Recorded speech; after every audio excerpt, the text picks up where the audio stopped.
This webinar is brought to you exclusively by the Chopras, one of India's largest and most successful global education companies. Our Inside New Zealand webinar today will cover a number of key areas. Overview of New Zealand's education system, current market dynamics, emerging sectors and skill shortages, the scale of arising opportunities, and pathways and avenues for students to capitalize on the growing opportunity base. This webinar will also consider why international students choose New Zealand as one of their preferred destinations of study. Mrs. Natasha Chopra, Managing Director of the Chopras, who has very close links with New Zealand and who has lived and worked much of her life overseas, including several years spent in Australia, will be our keynote speaker this afternoon. The structure of the webinar today will be in the format of a presentation. Questions will be taken throughout the webinar, so please do take the opportunity to post these via the chat facility as we go along. We will attempt to answer as many of the questions that come in as possible, but guarantee that any unanswered questions today will get a response by email in the coming few days. We hope that you enjoy today's webinar, and I will now hand over to Mrs. Natasha Chopra to officially begin today's event.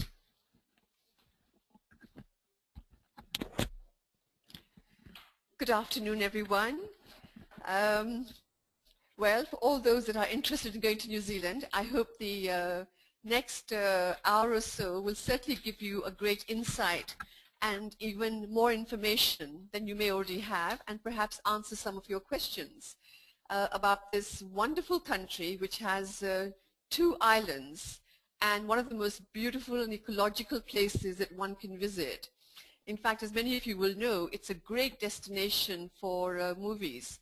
A lot of Indian movies have been shot there, and also many of you would know the Hobbit, for example, because of the beautiful greenery and the forest areas that you have in New Zealand, and then of course you have the beaches along with it. Well, New Zealand, can you imagine, has a population of only 4.4 million altogether, and a lot more sheep. It's a very beautiful country with mountains, beaches, and of course the forest area. And for any of you who are interested in the outdoors, this is certainly the place to visit, because it gives you everything that you would possibly want to do, including bungee jumping. In fact, New Zealand is one of the countries that has pioneered bungee jumping, and also the I think it's called the amphi model for for surfing as well. So it's a lot of research that's being done in the universities. Well, in total they only have 8 universities, but about 25 polytechnics, and there are of course a lot of private providers. And for a small country, it has a very educated population, and that's because of the quality of its education, and which is really based on, it's modeled around both UK and Australia, sorry, both modeled around UK and Scotland in specific as well. And a lot of similarities in terms of the 3-year graduation degree for most programs, unless of course it's engineering, which is then 4 years. The interesting thing is that if you do an undergraduate degree in New Zealand, and then you do the 4th year as an honours, you can then go on to do a PhD without having to go through the master's qualification. In effect, you can do your PhD after 4 years of education, because they only want the best and the brightest students, and only those who are really very, very good are invited to do the honours degree. Now, we have talked about some of the differences between universities and polytechnics, and the key difference that you need to understand is that universities are more research-led, whereas the polytechnics are far more job-oriented, and there's a lot more practical application. So this is the one thing you'll find about the Western countries, that their courses are very, very practically led.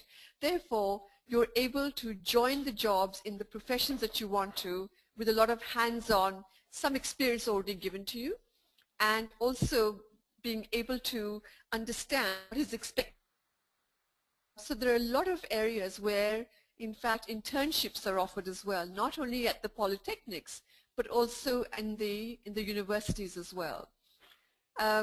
Now, 8 universities, and if they come in the top 500 in the world, I think that really says something about the quality of education in New Zealand. And the New Zealanders, by the way, are very fondly called Kiwis as well. And the Kiwis are known for their excellence in whatever they do, whether it's rugby, whether it's beach sports, or whether it's education. They take their education very seriously.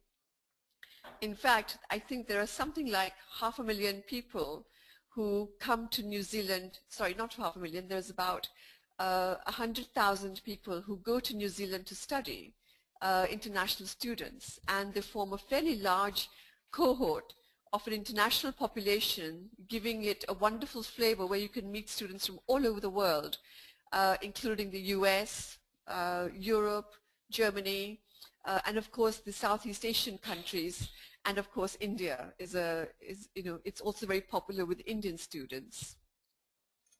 Now, what are the areas that one should study in New Zealand? New Zealand, as I was saying to you, is known for its excellence in a number of areas. Agriculture, for example, things like food science are very popular, and I think for students who go and study food sciences and then want to come back to India, there's a huge opportunity. When you think of the kind of areas that now are becoming more and more, where Indians are becoming more actively involved in food processing, for example, juicing, for instance.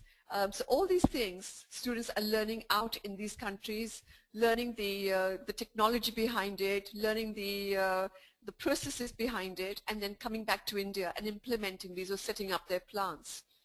Another interesting course that I came through was viticulture. Now, I didn't know what that meant, but that is actually the science of winemaking.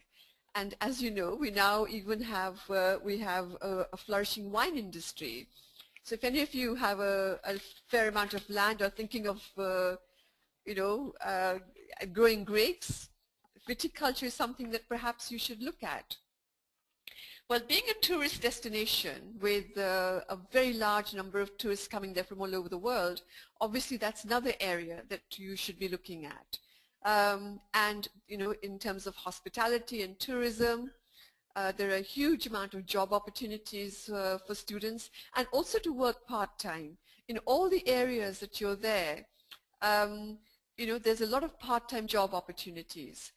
It could be in the areas of whether it doesn't matter which area you're in, it's a lot of part-time casual labor is required. If you're living in those countries, they really know how to enjoy themselves because the working hours are only about 37 hours a week, and people prefer to work even lesser hours at times. Therefore, there's a huge demand from employers throughout for casual labor. So as a student, you actually do pretty well in being able to work, whether it's in restaurants or in the fields picking grapes, or working in the tourist industry, whatever takes your fancy, there's a huge amount going on. And of course then you have areas like architecture and construction. The country is continually being developed. A lot of investment is going into the country, not only by the New Zealanders, but by the New Zealand government or private investors, but also internationally. So if, for example, you went then and did architecture or you did civil engineering, you will have opportunities there. And also these are areas where you can have opportunities back home if you were looking to come back to India or anywhere across the world. In fact, this is how I believe that people who are looking to study abroad need to look at the opportunity of studying there and using it as a platform, not necessarily just to be in that country, but to be able to move abroad to any other country wherever the opportunities are. And it's always a question of demand and supply. if there is demand in another country and there's a shortage, you're able to fill that gap. Why not move to the US? Why not move to Canada? Why not move to Europe? Why not move to Malaysia? The main thing that you need to do is to ensure that you look at your skill set as well as the skills shortage areas in all these countries. And in fact, the areas that we're talking about are all skill shortage areas in these countries. I'd like to, I've been speaking for a few minutes. I think it's time to take a few questions. And I'd like to ask if anybody has any questions in the area that I've spoken about. In fact, if any of you would like to type in the questions, why don't you do that? And then I will be happy to answer those questions. Well, one of the things I've been asked here is, what is the ranking of New Zealand universities? As I said to you earlier, there are 8 universities, and just to give you a brief, University of Auckland, for example, is ranked at number 92. University of Otago is 159. University of Canterbury is 242. Victoria University of Wellington is 275. And Massey University 346. And these are rankings in the world. So you can imagine that, you know, we have a huge number of universities. And by the way, the other 2 universities are Waikato and Lincoln. And they are just crossing the 500 mark, but they're also very highly ranked and very highly thought of. Well, the next question I have is from the does New Zealand provide technical education as well? Well, I did cover a part of this, and just to cover it for those who may just have joined us, well, New Zealand institutions are institutions of higher learning, and the universities are involved not only basic skills needed in the profession, but they're also what you would call basic life skills. And these are things like analysis, flexible thinking, communication, adaptation, innovation. And that's the beauty about studying in these countries, because unfortunately, while we have great faculty, we have a lot of resources here, our curriculum in this country does not always inspire the analytical and critical thinking that you will be inspired to do when you are studying in New Zealand. I have a question here about the eligibility criteria. Well, depending on whether you want to do an undergrad or a master's, for undergrads, year 12 is acceptable. And if you want to go to university, you will need higher marks, at least 75%. And for those who don't have 75%, you can actually go to the polytechnics. And even the other possibility is also doing the diploma route. So you can do the 2 years of the diploma and then finish off the final year as well of your degree. So there are any number of possibilities for both.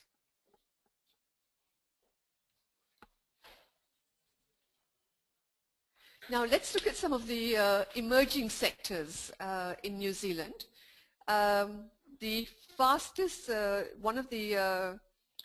the New Zealand in fact is one of the fastest growing sectors contributing, technology and communication is one of the fastest growing sectors and contributing $20 billion, not billion, apologies, and employing more than 62,000 people. So that's very, very significant.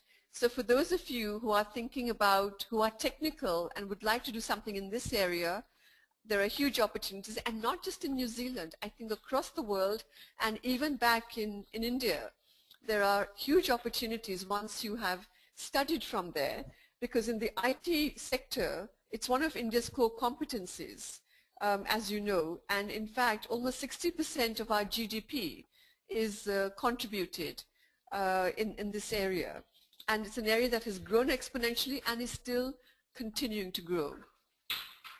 Now, let's look at some of the high and medium technology-based manufacturing industries. So these would be areas like wood and paper, food and beverages, chemicals and refining, knowledge-intensive services, media, telecommunications, property, finance, insurance, logistics, health, education, professional and technical services. So really speaking, almost anything and everything is covered here.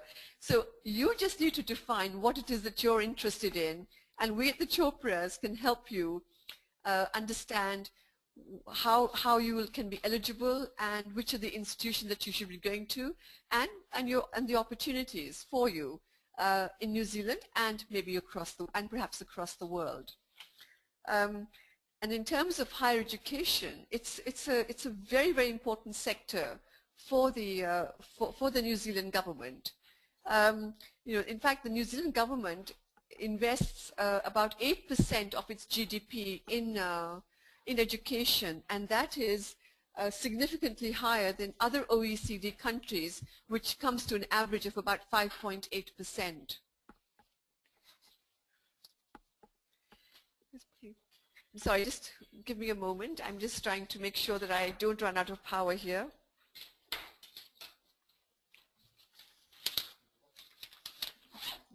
God, it's not here. Can somebody give me their laptop?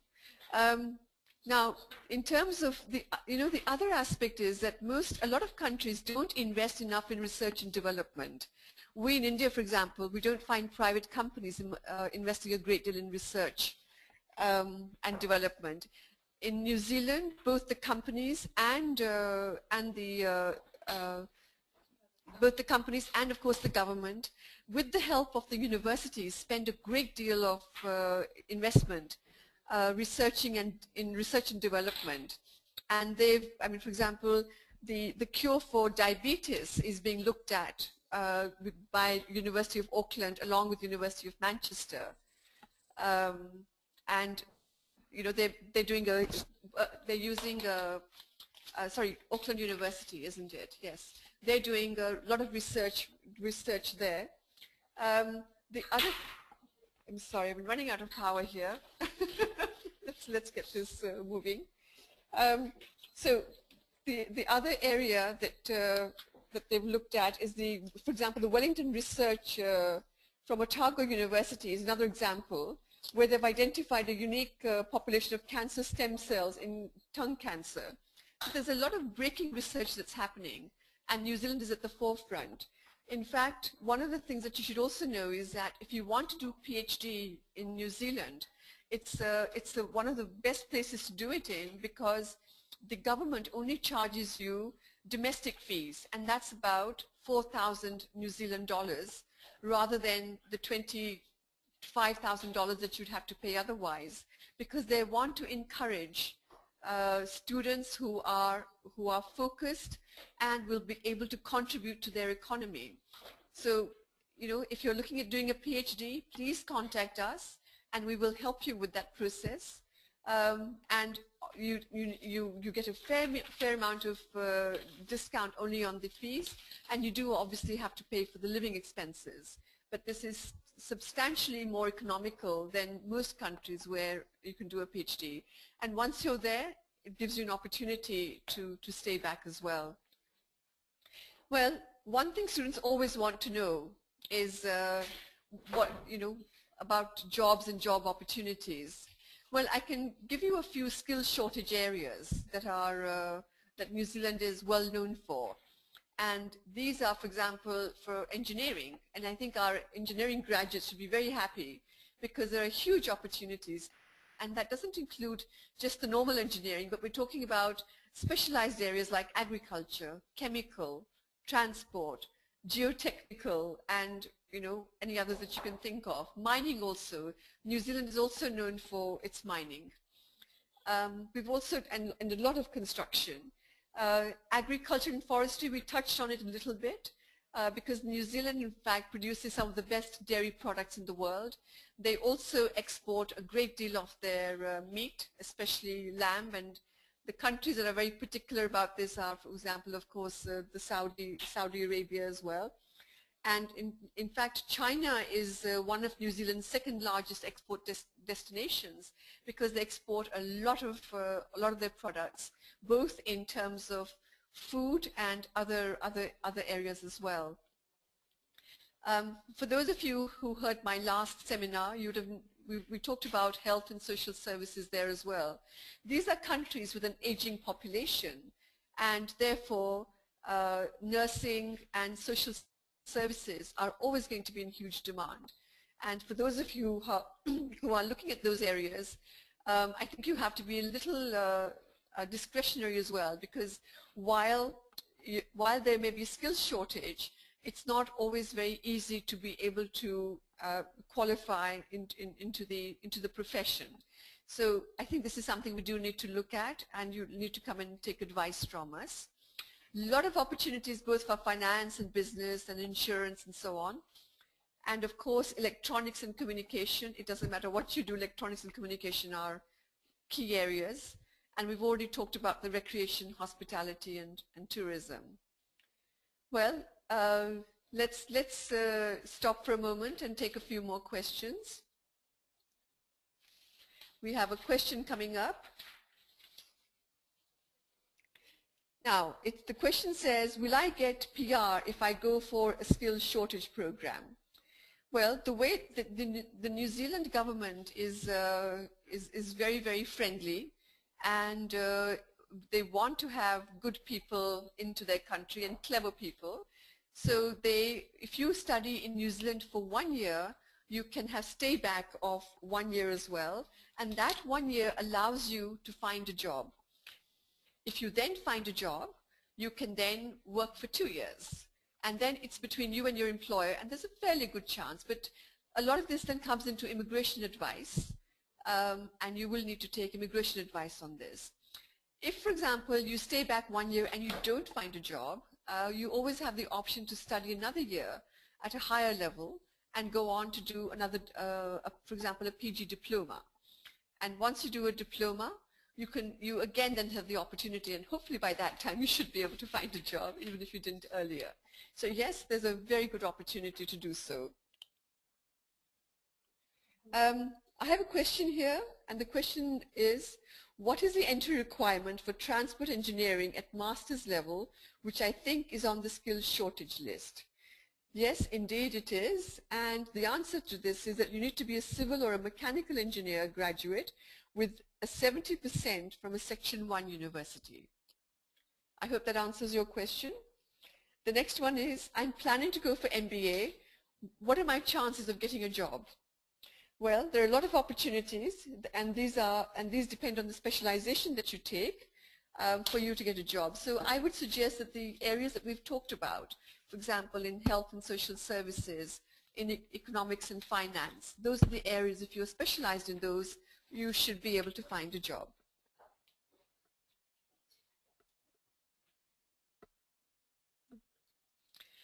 Well, let's just look at some of the monetary outcomes. Obviously, you're going to be going to another country, you're investing a fair amount, you may even take a bank loan, and I think we all want to know, well, what is my return on investment going to be? I think it's important to understand that your return on investment is not only monetary. Why do people go and study abroad? You know, there was a survey that was done not so long ago by an American research company, and they were surveying the difference between those who have gone overseas to study and those who have not. What is the impact in terms of them, in terms of their development and jobs? Now, while they could not find a direct link between the personality and the jobs, what they did find was that the people who went abroad had a very different perspective to life. They were people who were more open-minded. They had the ability to communicate far more effectively with people at all levels and of different nations. They were far more interested in life in general. And you know, they would look at opportunities very differently. So I think it's about the return on investment is also about your development. From our experience, when we see our students go abroad and we see them 3 years later when they come back, we find an immense difference. We've seen that with our own children, and we see it with all our family of children who go overseas, and it's a real pleasure to see how the development that takes place. And I think these are the things that you should be looking at, because it allows you to be more confident. It allows you to be able to make decisions on your own. It allows you to be a problem solver. And of course, the opportunity to explore. Now, coming back to the monetary aspects, if you have confidence, then the monetary aspects come in too. So the question is, what are the highest and lowest paying industries? So the highest paying industries include mining and resources and energy, which again, we talked about in Australia as well last time. Engineering, consulting and strategy, information and communication technology, real estate and property. In fact, all these areas are skill shortages for you back in India as well, and many other countries. Now, if we were looking at in terms of salary, let's say, and there is of course a difference between undergrad and postgrad, well, graduates and postgraduates. In some areas, the difference is quite substantial. If you have done an undergrad, say in the agriculture, environmental areas, you can expect to get a salary of about $38,000. At the moment, so it's easier to use 50 as a benchmark. So it makes it much easier for you. And at a postgraduate level, it's $51,000. Architecture and building is again $38,000 and $50,000 for postgraduates. Engineering and related technologies, which is a key area, and a lot of our students are going for engineering. The salaries are about $43,000 for graduates and $53,000 for postgraduates. So in fact, engineering graduates and also students in education, probably education and health and information technology are the ones that can earn the maximum salaries. So what is going to cost to go and study in New Zealand? Well, if you look at it in global terms, the exchange rates all over the world have weakened, and it's likely to strengthen. So, for example, in arts and sciences, what you can't hear. In arts and sciences, it's about $20,000. In engineering and technology, it's about $25,000. Dentistry and medicine, of course, as expected, are going to be far more expensive, and that's $75,000 a year. And I have to say they are very, very competitive and very tough to get into. But for those who want to, University of Otago, for example, also run a foundation program, and that is something that you need to do to be able to qualify for the medicine program. So while they will take you in the foundation, it's not necessarily a guarantee that everybody will qualify. In fact, as I recall, there are very limited seats, and they only take about 12 students. Okay.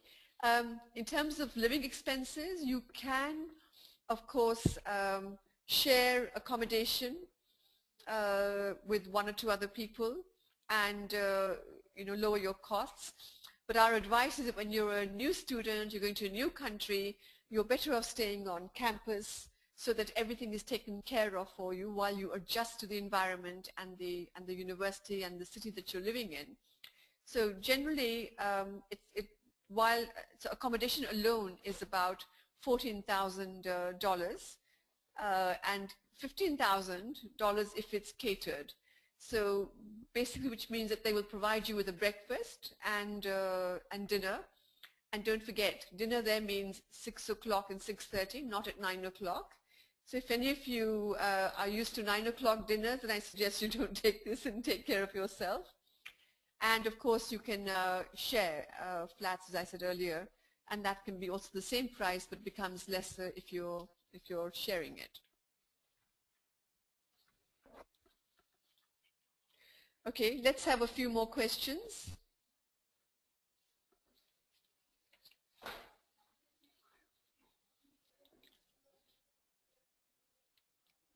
We're just trying to find, somebody's writing questions, we're just trying to see what the questions are. Okay, the question is, what about the field of creative art and design at master's degree? Well, New Zealand is also very well known for its creative arts and design programs. In fact, New Zealand artists are fairly well known. In fact, one of the other areas that New Zealand also is very well known for is in the film industry. And there are fairly good opportunities. But you do know that in the design area, at the graduate level, the salaries are not going to be very high. It's only with experience that once you get into the area that there are better chances of you getting higher salaries with more experience and perhaps a postgraduate qualification as well.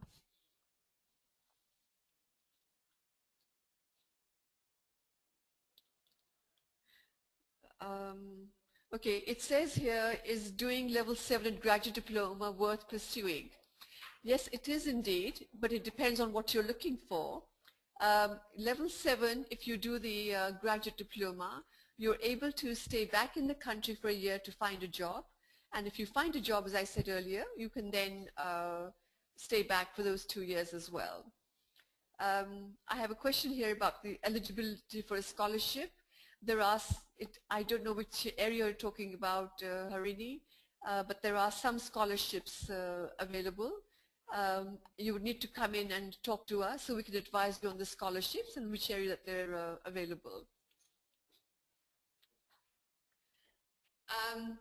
I have a question here which says, give me pros and cons of doing masters in New Zealand. Well, we've talked about some of the issues. Let me give you a broader perspective. Currently, there are approximately 6 million students involved in student mobility, which means that people are traveling all over the world to go and study abroad, not just from India and China, but all over the world. And the global world is recognizing, the global employer is recognizing the attributes of these students. Now, studying in New Zealand is a great country to live in. It's a very easy country to live in. And it's a very friendly country to live in. You know, when I visited New Zealand a few years ago now, I was actually taken aback, and with the breathtaking, you know, I was taken aback with the beauty, and its breathtaking beauty. And in terms of opportunities, you don't find discrimination. There's a huge amount of opportunities. And the programs themselves, the curriculums are very up to date. The style of teaching is very friendly, and it allows you to do a lot of research. The resources that you're given, it doesn't matter what subject it is, are very, very state of the art. So those are the key areas, key reasons why you should go to New Zealand. In terms of cons, I can't think of anything specific. The only thing I would say is that it's a question of your expectations, and without knowing what the expectations are, I will not be able to answer that. But you do need to understand that this is a relatively small country and has a population of only 4.4 million. So I think it's a question of understanding what your expectations are, and if you come in, we can certainly help you with that.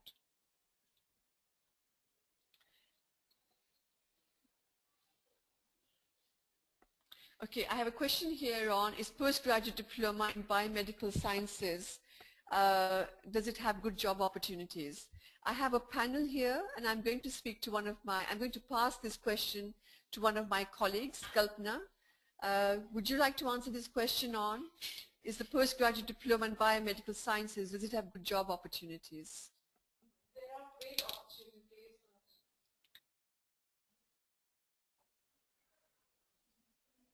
Unmuted. Sorry about that. Let's go on to another question while while we get the microphones to work.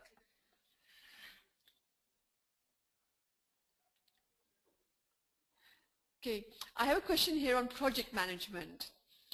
Project management is generally done by engineers, and we've been speaking about engineering being one of the skill shortage areas. So somebody who has experience both on the technical side and the management side is always going to have huge job opportunities, because as I said also there's a great deal of construction and industry development happening in New Zealand. So certainly do have a look at that.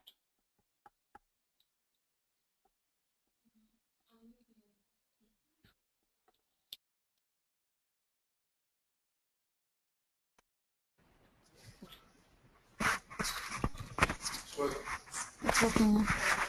Biomedical engineering would have a great scope. It depends on the kind of projects, because it's a research-based program.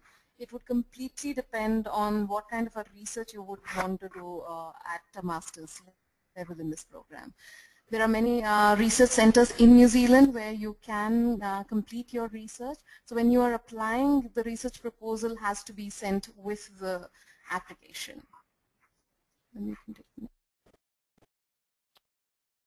Dentistry. Can you answer, I mean, the scope of dentistry and if it's in the skills shortage area? It is in the skills shortage area. You need, New Zealand needs a lot of dentists in that country, but for getting through into that, you need to clear the New Zealand Dental Council examination, which is a 3-stage test, which you will have to go to New Zealand and clear. Okay.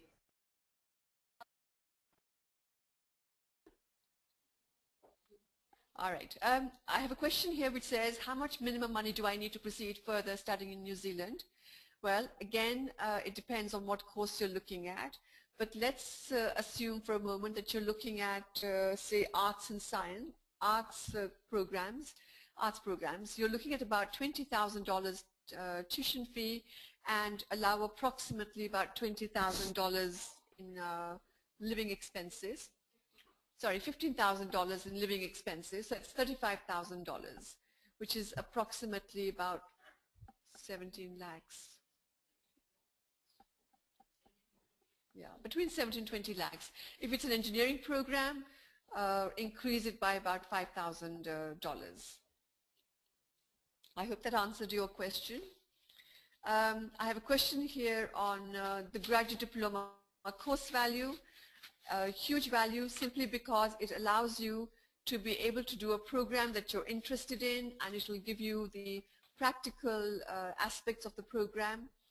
And because it gives you practical aspects, you will find a job, allows you to stay back for a year, and then find a job for 2 years. So there you are.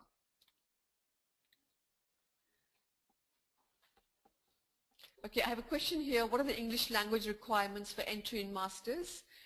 Most master's programs will require you to have an IELTS level of at least 7. Sometimes 6 well, some 6.5 and some 7 depending on the program. If it's law, for example, you will need 7, otherwise 6.5. Yes, there are 2 intakes. I have a question from Lijesh. There are 2 intakes. The main intake is February and the next one is July. There are some smaller intakes as well in September and November, but again it depends on the programs. In terms of research, in fact you can join research at any time. There's no particular time. It depends on when your research is accepted. And the question then goes on to ask, what is the difference in these intakes? There isn't really a difference, except that the main intake is Jan-Feb, and there's a possibility of more programs being offered and a fewer lesser programs being offered in July, and of course they are far more limited in September. Kalpana, I'm going to pass another question to you. A student here is asking that I've applied for MPhil in public health in Otago. What are the prospects?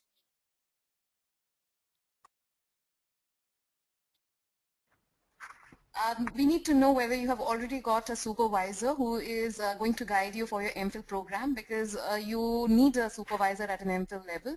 The scope is great. You can, once you have the supervisor, you've got the admission, you can go for your PhD.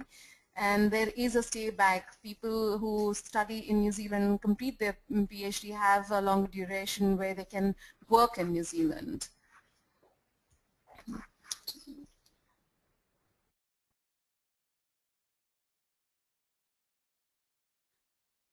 We have an interesting question here, and the question is, I'm a BCom graduate with around 8 years of work experience in the service industry, operational excellence.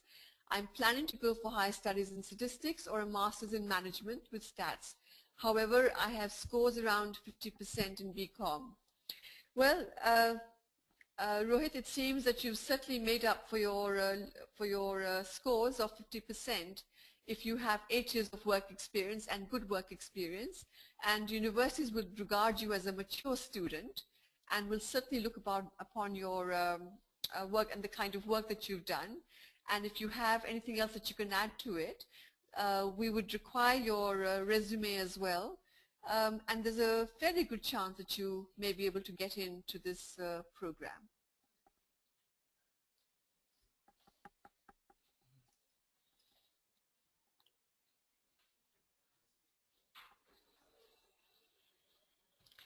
We have a question here on graphic design. Well, you know, Aditi, creative people are few and far between. So if you're a creative person with other organizational and management skills as well, or just a very creative person and you're very good at what you do, I think you'll always be in demand, not just in New Zealand, but anywhere in the world. So by all means, and go for this program. In fact, from what I understand, the scope of the programs, like graphic design, is immense. And within this, you're covering so many different aspects of design, including product design and so on. I think you should certainly look at this. Huge potential, huge opportunities. Well, that's the end of our session today.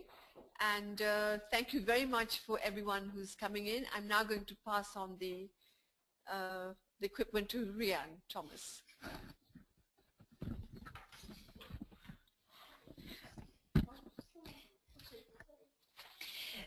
Thank you for joining today's webinar. We hope that you found it useful.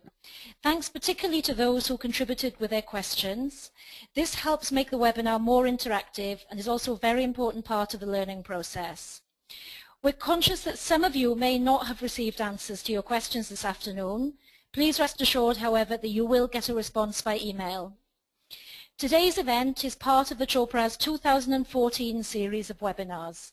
Several more webinars will take place over the coming months on a variety of interesting topics by experts in their respective fields, and we would encourage all of you to join again and listen. All of our webinars will be advertised on our website, www.thechopras.com. Please keep checking for further details. Thanks to you all once again, and we look forward to connecting with you again soon.